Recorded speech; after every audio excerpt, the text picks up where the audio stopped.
Welcome back to our channel. Hope you are well. Let's begin with another day aviation miracle. It was supposed to be just another routine flight.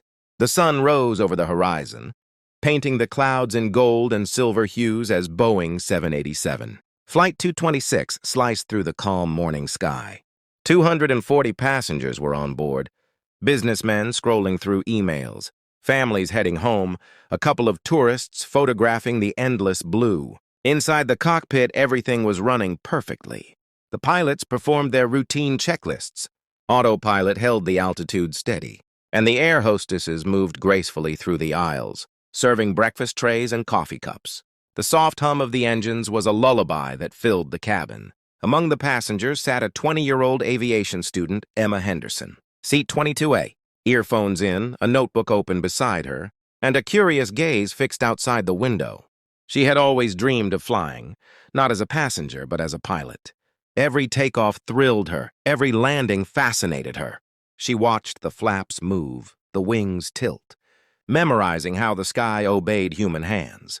But today, the sky had something else in store, something no training manual could prepare her for. At 30,000 feet, everything seemed perfect. The air was smooth, visibility clear, and the passengers relaxed. But then, a faint vibration rippled through the cabin, barely noticeable at first, like a shiver passing through metal. Then came a second tremor, stronger. A few heads turned, brows furrowed. The seatbelt sign blinked on. Inside the cockpit, warning lights began to flicker. The left engine's temperature gauge spiked, then dropped. The pilots exchanged quick, uneasy glances. Seconds later, a loud metallic bang tore through the aircraft, followed by a jolt so violent it sent trays flying and coffee spilling across laps. A streak of black smoke trailed from the left engine. Panic spread in waves. A baby cried. Someone screamed. The aircraft lurched sideways, rattling under the sudden loss of thrust. Emma's heart raced, but not out of blind fear. She knew what an engine failure meant. She'd studied it. Boeing 787s were built to survive on one engine, but this felt different. The vibration didn't stop. The right engine began to shudder. Something was terribly wrong. The cabin turned chaotic. Flight attendants tried to calm people, but even their practiced smiles trembled. Oxygen masks dropped from above, swinging like pendulums. The hum of engines, that comforting background sound, was fading fast. Then silence. No engine noise, just wind. The aircraft had lost power completely. Emma felt her stomach twist as the plane began to glide. The altitude indicators would be dropping fast now, 10,000 feet gone in seconds. She looked outside. The sky had grown darker, clouds gathering below like a storm waiting to swallow them. Inside the cockpit, alarms screamed. The pilot in command was injured, struck by a loose panel during the explosion. The co-pilot tried to maintain control, but the hydraulic pressure was unstable, and the systems were failing one by one. The passengers didn't know the details, but they could feel it. This was no ordinary turbulence. This was survival. Emma closed her eyes for a second, forcing her breathing steady. All the lessons she'd studied, all the simulator sessions, every lecture about emergency aerodynamics, they rushed back into her mind like a flood. She knew what needed to happen to keep the plane stable. Pitch control, glide ratio, airspeed management. She could almost hear her instructor's voice in her head. Trust the instruments, always. The aircraft tilted again. The horizon outside her window dipped dangerously. Passengers began to pray, some clutching their loved ones, some frozen in disbelief. Emma looked toward the front of the plane. The cockpit door had been forced open during the blast. She could see glimpses of chaos, one pilot slumped, the other trying to stabilize the yoke with trembling hands. She knew what she had to do. The Boeing 787 entered a dense wall of clouds. Lightning flashed across the wings, illuminating the smoke still trailing from the left engine. Rain streaked across the windows, and the once calm sky now looked like a battlefield of wind and storm. Every drop of rain hit the fuselage like a drumbeat. The aircraft rocked side to side, its wings flexing under pressure. Inside, the passengers screamed as gravity pulled them downward. Loose items flew. The lights flickered, then went out. For a brief moment, everything was pure darkness. Only the emergency signs glowed red, casting eerie reflections across terrified faces. Emma could barely hear anything beyond the roaring wind, but through it all, her instincts were clear. She unbuckled her seatbelt, gripping the armrest for balance as she stood. A flight attendant, tears streaking down her face, tried to stop her, but Emma's steady gaze said everything. She wasn't acting out of panic. She was acting out of purpose. By now, the injured captain had lost consciousness. The co-pilot, struggling to keep control, was fading fast. The aircraft's nose began to dip sharply.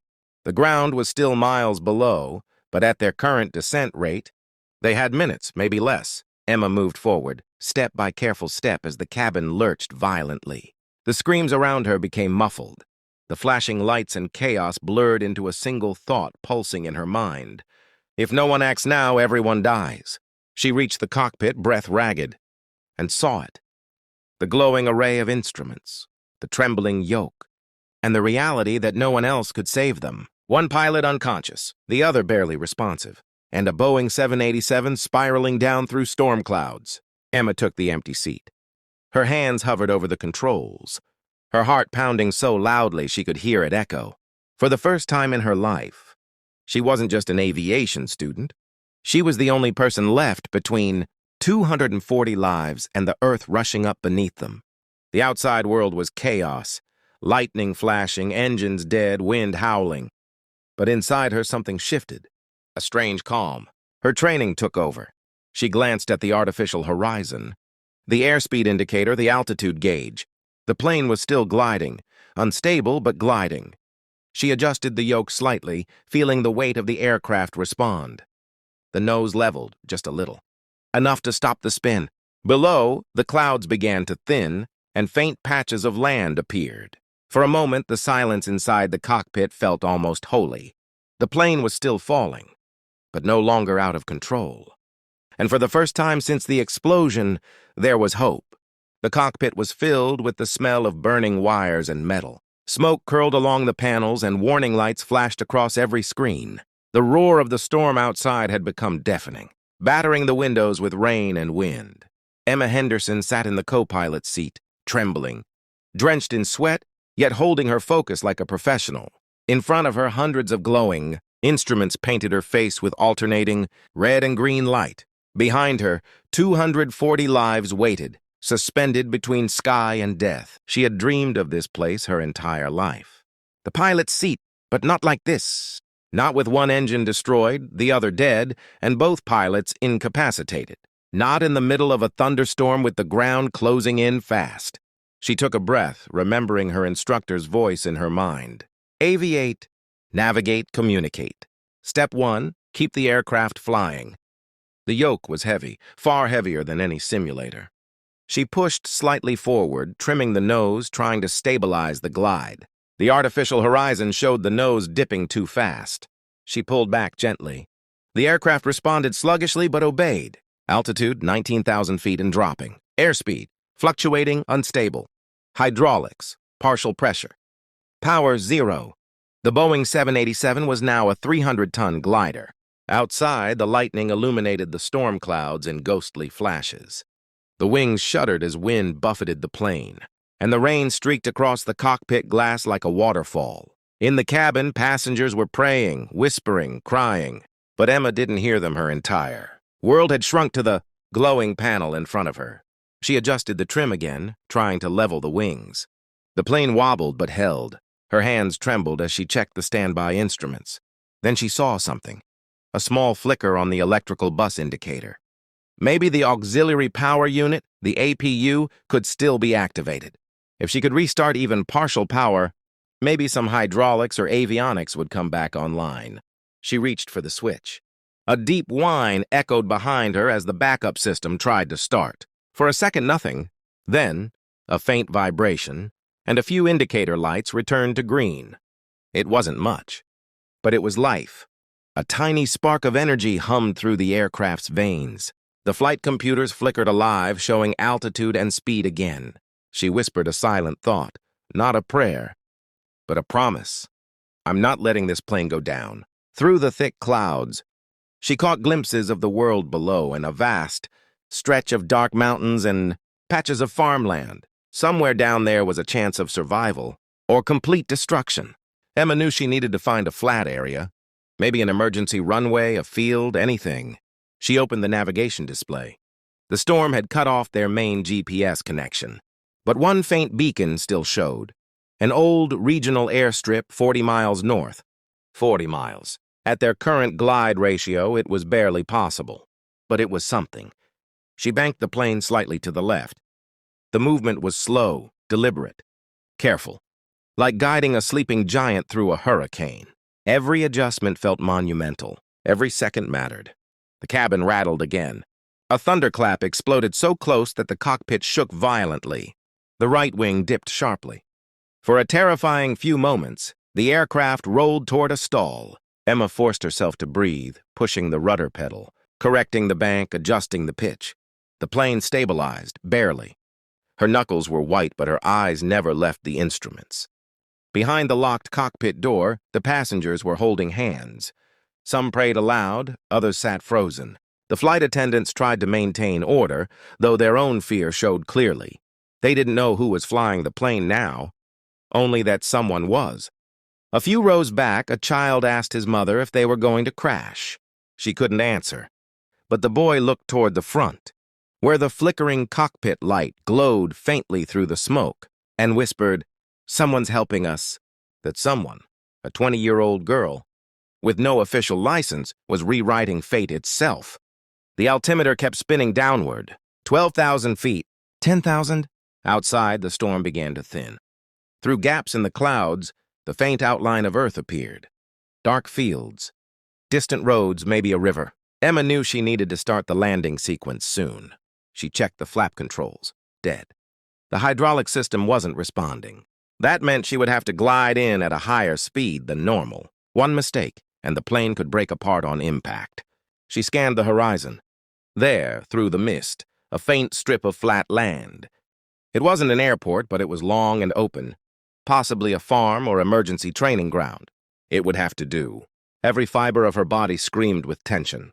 Her hands moved over the controls, instinct guiding her now more than training. She lowered the nose slightly to maintain speed, aligning the aircraft toward the clearing ahead. The engines were silent. The wind howled. The Boeing glided like a wounded bird through the night sky. The co-pilot beside her stirred for a brief second. Semi-conscious, saw her at the controls, and gave the faintest nod before collapsing again. Altitude 5,000 feet. The ground was coming fast. She reached for the landing gear lever, mechanical systems offline. Manual override. She yanked the lever down, and after a long pause, a faint metallic thud echoed beneath. The gear had deployed, at least partially. Once more miracle. Now everything came down to instinct. She adjusted pitch, leveled the wings, and lined up with the stretch of open ground. The cockpit was shaking violently, the airspeed high, the descent steep. Behind her, silence had fallen. Every passenger sensed what was coming. The final moment that would decide everything. The clouds broke apart completely. The field stretched out below, glistening faintly under the lightning flashes. Emma gripped the yoke, her muscles burning. The plane was too fast, too heavy. She pulled back gently, just enough to lift the nose and slow the descent. The world blurred, rain, wind, ground rushing closer. And then everything vanished into a white flash. When the light faded, the aircraft was gliding barely above the earth, skimming treetops, its landing gear scraping the first patches of grass. The wheels hit hard. The fuselage jolted violently, sparks flying across the dark field. Emma fought the yoke, trying to keep it straight. The left wing clipped the ground, a shower of debris exploded outward. But somehow the Boeing stayed upright, sliding across the wet earth until it finally came to a stop. Broken, battered but alive. For a long moment there was nothing. No sound, no movement. Then, faint sobs, cries, disbelief. She sat motionless, staring at the lifeless instruments. Outside, rain continued to fall, washing smoke and fire away. Emma had done the impossible. She had brought a dead aircraft and 240 souls safely to the ground. But in her mind, she knew this wasn't over yet. The storm was still raging outside, and rescuers had no idea where they were. The rain hadn't stopped. It poured relentlessly, drumming against the wrecked fuselage like 1,000 beating drums. The Boeing 787, once a marvel of engineering, now lay wounded in the middle of a muddy, remote field surrounded by darkness and silence. Smoke rose from the twisted metal near the left wing, and one of the engines still glowed, faintly red from the fire that had consumed it hours earlier. The air smelled of burnt fuel and wet soil. Inside, scattered cries echoed through the cabin. The emergency lights flickered weakly, illuminating faces drenched in rain and fear. Passengers were alive, bruised, bleeding, terrified, but alive. And at the front of it all, sitting motionless in the cockpit, was Emma Henderson. Her hands still rested on the yoke. Her face was pale, streaked with sweat and tears. The silence after impact had been deafening. For a moment, she hadn't even realized the plane had stopped moving. She had done it. Landed a 787 with no power, no flaps, no guidance, but survival had come at a cost she was only beginning to understand. Minutes passed like hours. Outside, thunder rolled through the distance, and flashes of lightning revealed the devastation around them. Pieces of the fuselage scattered, one wing torn open, the nose buried deep into the soaked earth. Emma unbuckled herself slowly. Every muscle in her body screamed in pain. Her ears rang from the impact and her vision blurred, but her mind was sharp. She turned to the unconscious co-pilot beside her, still breathing, but weak. She reached over, checked his pulse, and exhaled in relief. Then, gathering what strength she had left, she pushed open the cockpit door.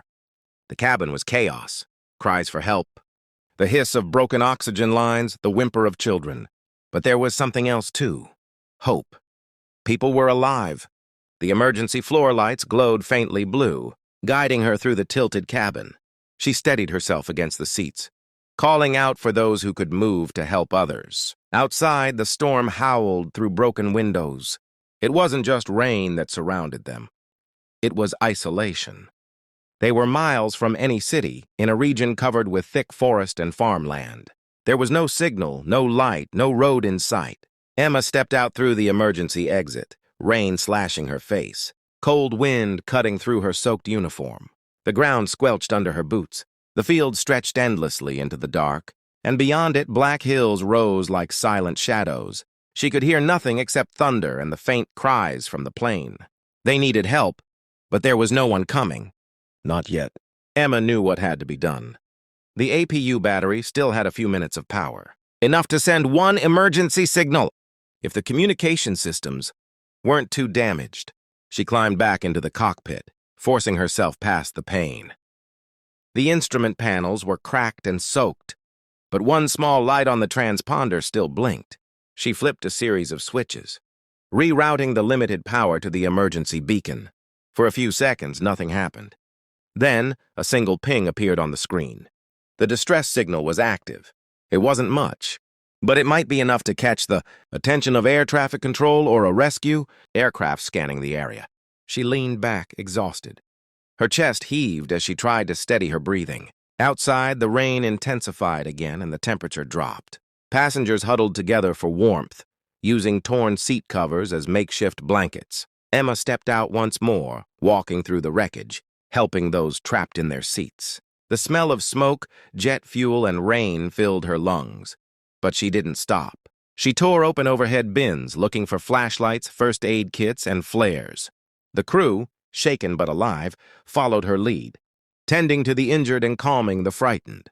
Hours passed. The storm raged on, lightning illuminating the wreck every few seconds. Each flash revealed the magnitude of what they had survived, and what still threatened them. The left side of the plane was half submerged in mud. One engine was destroyed beyond recognition, but the fuselage had held. It was a miracle. Emma moved between survivors, checking vital signs, offering words of comfort she barely believed herself.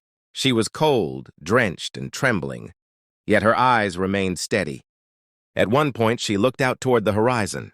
Through the storm, faint red lights blinked, maybe rescue helicopters, maybe just lightning reflections. She couldn't be sure. She knew she had to keep everyone calm until morning. Time blurred. The passengers, too afraid to sleep, whispered prayers under their breath. The injured moaned softly, and the children clung to their parents. Emma sat near the cockpit doorway, eyes half closed, yet her mind refused to rest. Every sound outside, the wind, the rain, the shifting metal, kept her alert. Her thoughts wandered, her training sessions, her first flight simulation, the moment she decided to study aviation. She remembered how people used to say she was too young to handle real pressure. Now she had faced more than anyone could imagine. She looked back at the dark cabin. 240 souls alive because she didn't give up. The weight of that realization brought tears to her eyes. But she wiped them quickly. There was still work to do. Sometime past dawn, the rain finally eased. The sky remained gray, but a faint light spread across the clouds, revealing the wreck clearly for the first time.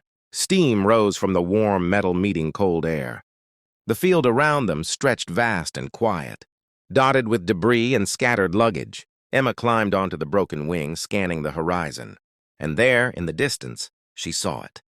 A faint streak of smoke from the flare she'd fired hours earlier was being answered by the flashing lights of a rescue helicopter approaching from the east.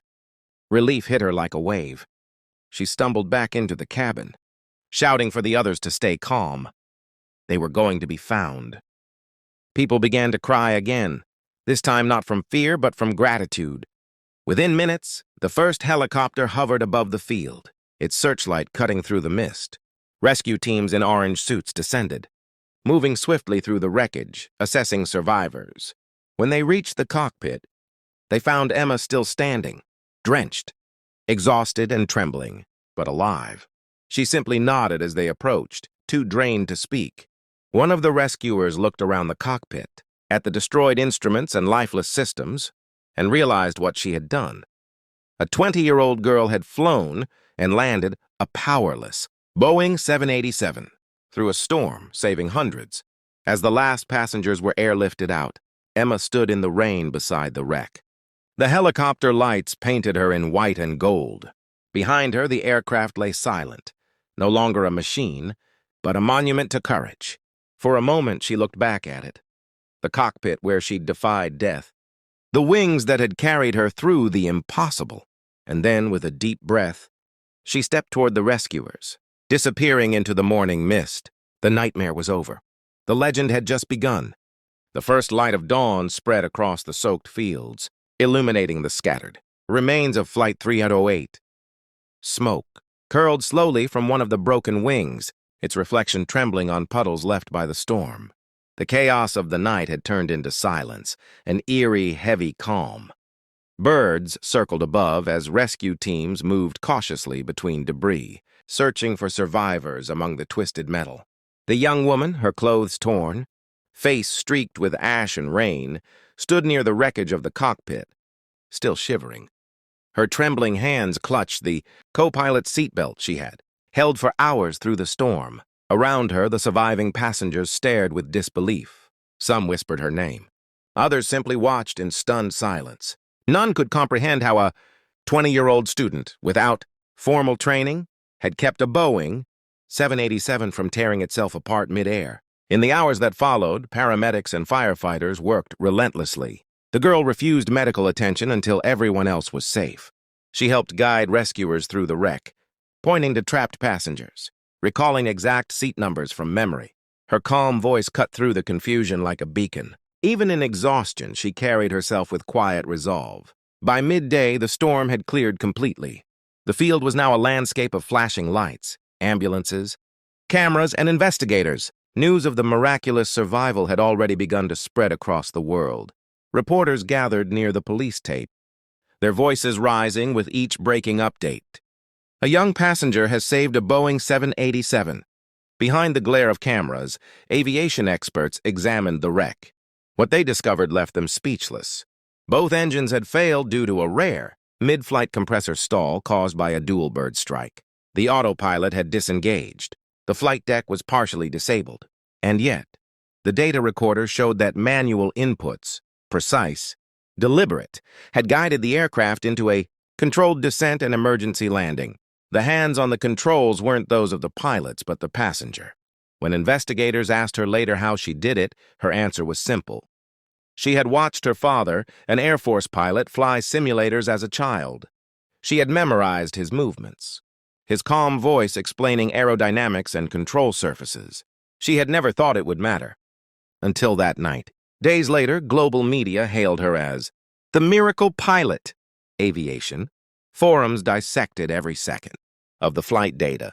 Engineers called it statistically impossible, but the survivors, every one of them, called it fate. In the small hospital room where she rested, her wrist still bandaged, she stared out the window at the morning sky. There was no celebration in her eyes, only reflection. She remembered every sound, every face, every second when death had hovered inches away. And yet she knew that courage wasn't the absence of fear. It was what she chose to do in spite of it. In the following months, she was invited by aviation academies and news networks around the world. But she always said little, often avoiding the spotlight. When asked what she planned to do next, her answer remained unchanged. I'll learn to fly, properly this time. A year later, she did. She earned her pilot's license and dedicated it to those who never stopped believing in her that night. The passengers who trusted her calm, the crew who stood by her side, and the storm that tested her soul. And somewhere high above the clouds, as she piloted her first official training flight, the same golden light broke through the horizon. The same light that had witnessed her courage. Flight 308 was no longer a tragedy. It was a testament to what the human spirit could endure when everything else failed.